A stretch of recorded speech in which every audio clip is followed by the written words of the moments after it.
Right now, beneath your smartphone screen, inside the battery of every electric vehicle powering wind turbines across the globe, there's a silent battle being fought for control of the materials that will define the 21st century. This isn't about oil anymore. It's about lithium, rare earth elements, iron ore, and dozens of other minerals you've probably never heard of but can't live without. And at the center of this competition stand two nations with very different strategies. Australia, sitting on some of the world's richest mineral deposits, and China, which has systematically built the infrastructure to process those materials into the components modern technology demands.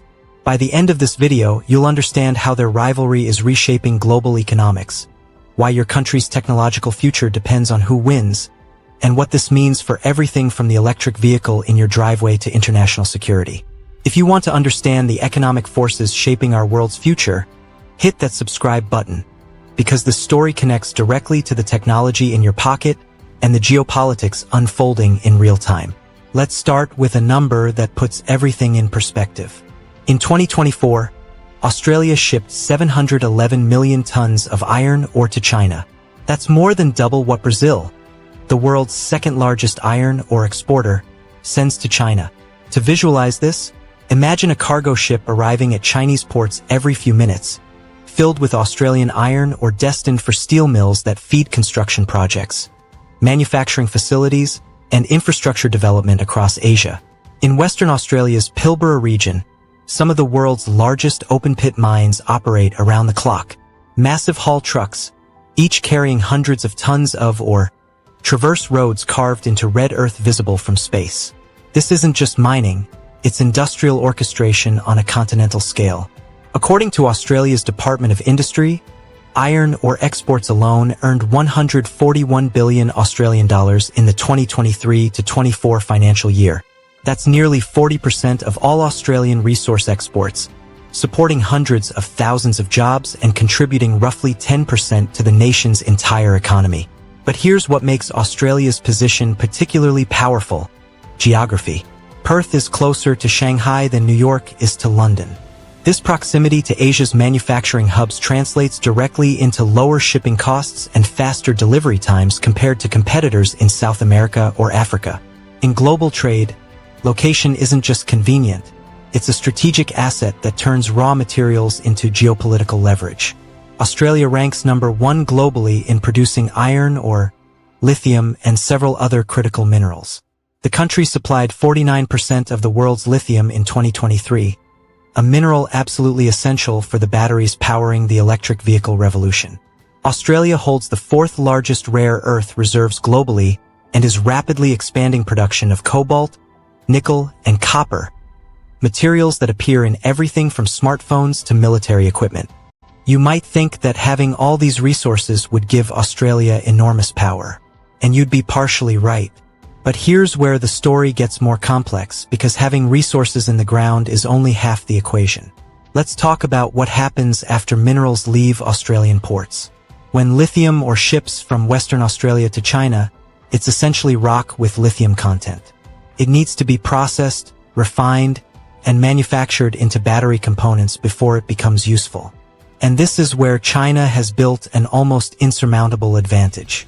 A 2024 report from the International Energy Agency reveals numbers that should make anyone interested in global economics pay attention. China controls 91% of rare earth separation and refining capacity worldwide.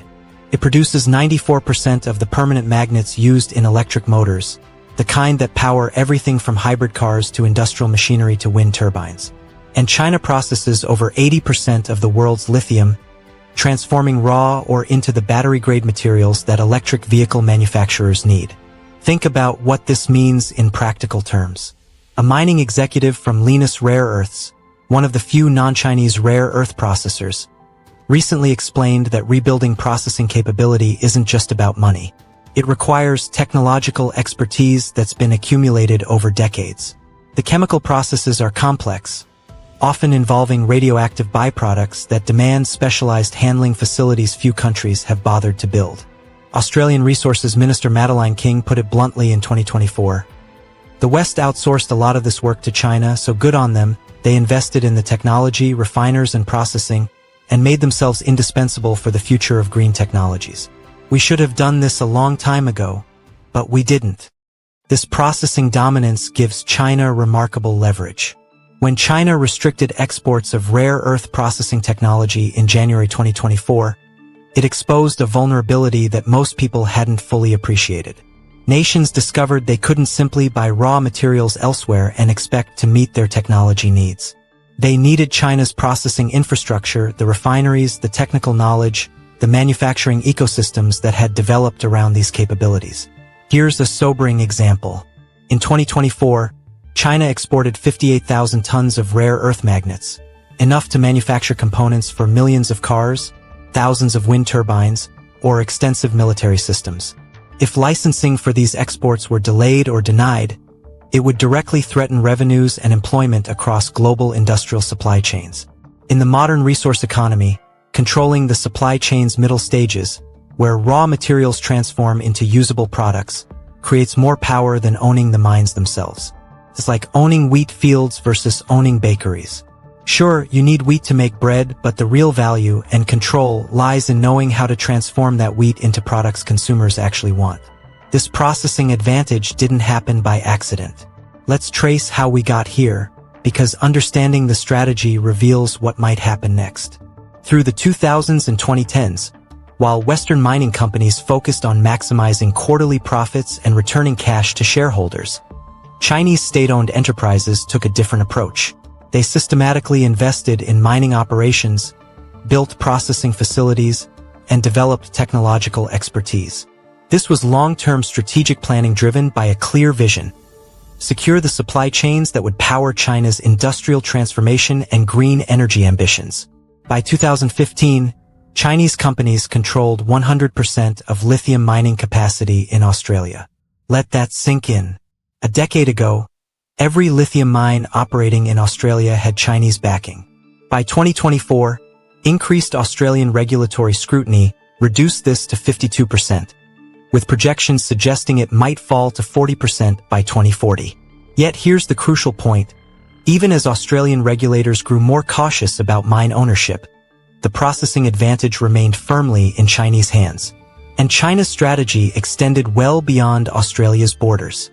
In late 2023, two Australian mining companies found themselves in difficult situations in Africa. AVZ Minerals, which held rights to the Monono project in the Democratic Republic of Congo, the world's largest hard rock lithium resource, became embroiled in disputes with Zijin Mining Group, a Chinese state-linked company. Eventually, AVZ was delisted from the Australian Stock Exchange.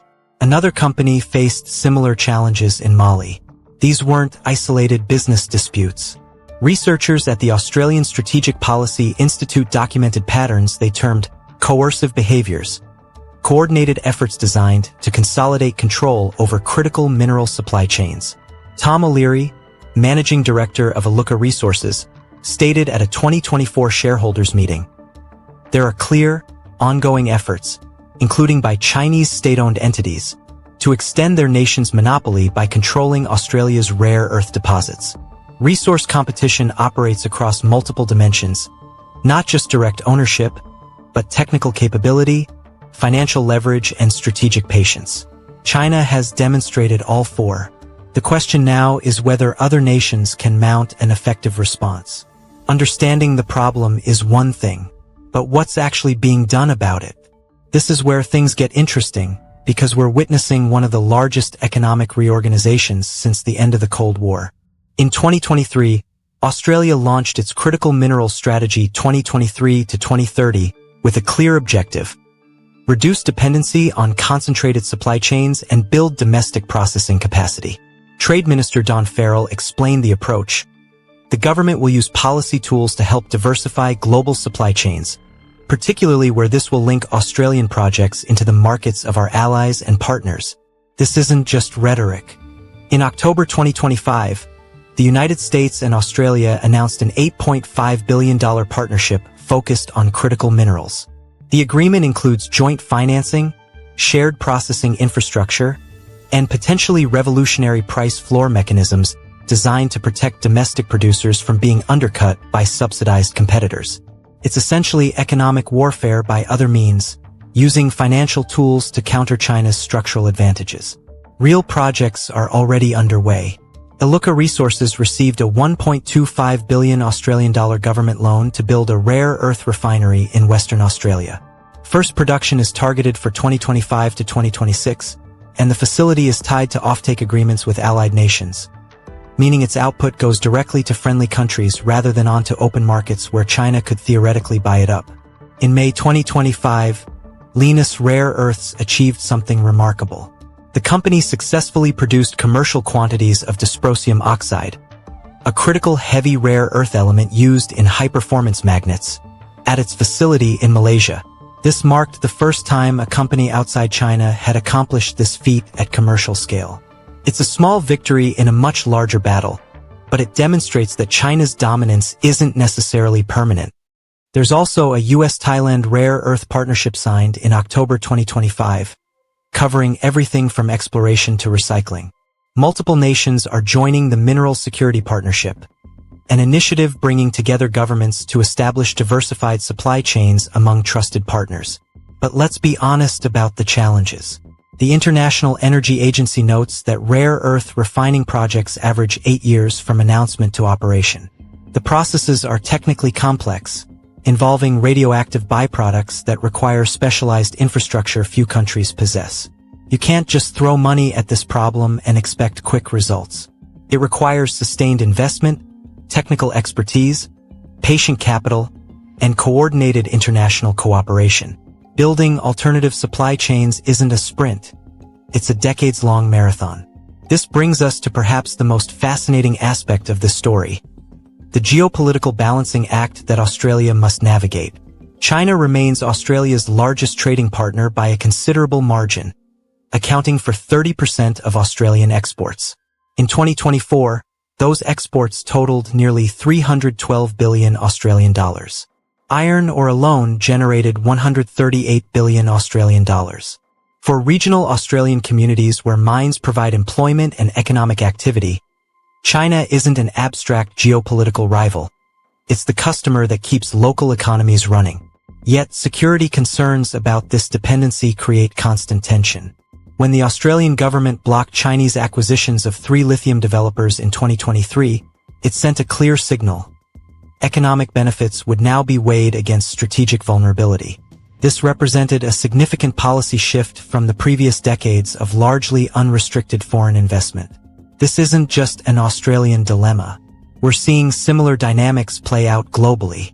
The October 2025 US-Thailand Rare Earth Partnership, the US-Australia Minerals Agreement, the Mineral Security Partnership, these all represent something new in global trade: the construction of allied supply chains that prioritize reliability and trust over pure cost efficiency.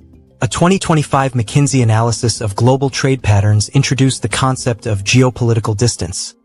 Essentially, how similar countries are in terms of values, strategic interests, and political alignment. What they found is remarkable. Geopolitical distance increasingly influences trade decisions more than geographic distance or production costs. Australia, for instance, significantly expanded trade relationships with geopolitically aligned nations between 2017 and 2024. Meanwhile, resource-rich developing nations are recognizing their own leverage. Indonesia's nickel export bans, implemented to force local processing, attracted $25 billion in downstream investment. Over 18 countries have restructured mining laws to capture more value from critical minerals, often requiring local value addition before export. We're witnessing a fundamental shift from efficiency-focused globalization to security-conscious regionalization. Political alignment now matters as much as price. That might make economics less efficient in the short term, but nations have decided that strategic vulnerability is a cost they're no longer willing to pay. But there's another dimension to this competition that often gets overlooked. Technology itself is becoming a competitive advantage. The race for resource control has sparked genuine technological innovation. China's Baowu Steel unveiled an AI language model in October 2024 specifically designed for the steel industry. The system covers R&D, production, operations, and services across the steel supply chain, including the processing of Australian iron ore. Early reports suggest it increased R&D efficiency by 30%, demonstrating how artificial intelligence is being deployed to optimize resource processing. Australia isn't standing still either. Mining companies are implementing AI-driven autonomous equipment that can operate at peak efficiency around the clock. Predictive maintenance systems use real-time data to prevent equipment failures before they occur. These aren't just efficiency improvements. They're strategic capabilities that allow Australia to extract more value from its natural advantages. But Australia's real competitive edge might be something harder to quantify: stable governance and transparent regulations. As mining companies increasingly operate in politically unstable regions, Australian firms contributed 29% of exploration spending across Africa in 2023. They're discovering that predictable operating environments matter enormously. Consider the contrast. A mining executive can invest billions in a project in Western Australia with reasonable confidence that regulations won't change arbitrarily, contracts will be honored, and property rights will be respected. The same can't always be said for ventures in regions where resource nationalism, political instability, or corruption create unpredictable risks. This matters because the global push toward electric vehicles and renewable energy requires massive, sustained investment. Industry forecasts suggest global lithium demand must grow 22% annually through 2026. Yet in 2024, persistent market weakness caused production curtailments across high-cost mining operations worldwide. Companies are learning that demand projections alone don't guarantee profitable operations. They need stable, predictable conditions to justify the multi-decade investment horizons that major mining projects require. Technology and political stability are becoming competitive advantages as important as resource deposits themselves. The future belongs to nations that can combine all three: resources, processing capability, and reliable governance. So let's synthesize what we've learned, because three key insights emerge from this complex picture. First, resource competition in the 21st century isn't primarily about who has materials in the ground. It's about who controls processing, technology, and supply chain infrastructure. Australia's mineral wealth is valuable, but China's processing dominance currently holds more strategic power. That's why diversification efforts focus so heavily on building refining capacity, not just opening new mines. Second, we're living through a fundamental reorganization of global trade. For decades, efficiency and cost minimization drove decisions about where to source materials and manufacture products. That era is ending. Security considerations increasingly override pure economic efficiency. Nations are willing to pay premiums for supply chain reliability and political alignment. This shift will reshape everything from where factories get built to which countries become strategic partners. Third, this competition will define which nations lead the green energy transition, develop advanced technologies, and maintain strategic independence in an uncertain world. Electric vehicles, renewable energy infrastructure, advanced defense systems, consumer electronics, all depend on secure access to critical minerals. Whoever controls these supply chains influences technological development globally. The Australia-China resource competition isn't some abstract geopolitical chess game. It has direct implications for the cost of your next smartphone, the feasibility of meeting climate goals, and the balance of global power in coming decades. Now here's what I want to hear from you, because this affects everyone differently depending on where you're watching from. Given everything we've covered, Australia's resource wealth versus China's processing dominance, the multi-billion-dollar push for supply chain diversification, and the massive investments and long timeframes required, how do you think this competition will reshape global economics over the next decade? Will we see genuine diversification, or will China's decades-long head start in processing infrastructure prove insurmountable? More importantly, what role should smaller nations, countries that aren't Australia or China but depend on both, play in this dynamic? Should they align with one side, try to remain neutral, or leverage their position for their own strategic advantage? Share your perspective in the comments below. I'm genuinely curious how people from different countries view this unfolding situation, because the answers aren't obvious and reasonable people can disagree about the best path forward. If you found this deep dive valuable and want more analysis on how geopolitics shapes our economic future, subscribe for videos that break down the forces reshaping our world. Thanks for watching, and I'll see you in the next one.